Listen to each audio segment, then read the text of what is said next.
রব্বে কাবাকে বলবেন সাল্লিমনি নাফসি, সাল্লিমনি নাফসি, ও রব্বে কাবা, আজকে আমি জিব্রাইলকে বাঁচান, জিব্রাইলকে বাঁচান।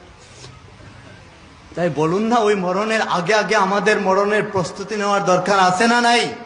কবরের প্রস্তুতি নেওয়ার দরকার আছে না নাই? তাই আজকে থেকে ওয়াদা কইরালেই আসেন আমরা ওয়াদাবদ্ধ হয়ে যাই।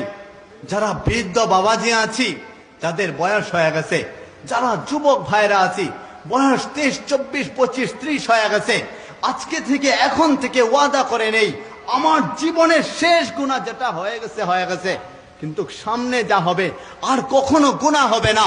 সামনে যা হবে আমার দ্বারা যেন জান্নাত কিনতে পারি, ওইটাই যেন আমার দ্বারা হয়। গুনাহের কাজ আমি করতে চাই না। ওয়াদা করতে রাজি আছি না নাই?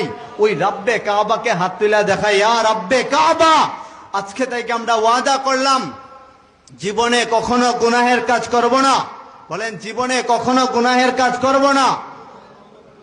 তওবা করলাম, মালিক আপনি আমাদেরকে পবিত্র বানায় দেন, ওই জান্নাতীদের লিস্টে নামটা উঠায় দেন, আমিন। হাত নামান। আল্লাহ যদি আমাদের হাতকে কবুল করে নেয় তাহলে আর কি চাই? আজকের মাহফিলের এই মজমার যথেষ্ট কষ্ট করে যারা আয়োজন করেছেন, আমার যুবক ভাইরা অনেক কষ্ট করেছেন, মসজিদের ইমাম সাহেব, মুয়াজ্জিন সাহেব, খতিব সাহেব, এলাকার মুরব্বিয়ানে কেরামগণ, এলাকার ভাইরা, মা বোনরা, প্রবাস থেকে অনেকে সহযোগিতা করেছেন।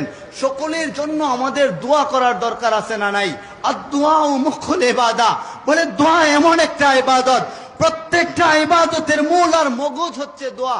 সুতরাং প্রত্যেক ভাইদের জন্য, প্রত্যেক বোনদের জন্য সর্বাবস্থায় তাদের অজান্তে আমাদের দোয়াটা করা চাই। যাদের অজান্তে আপনি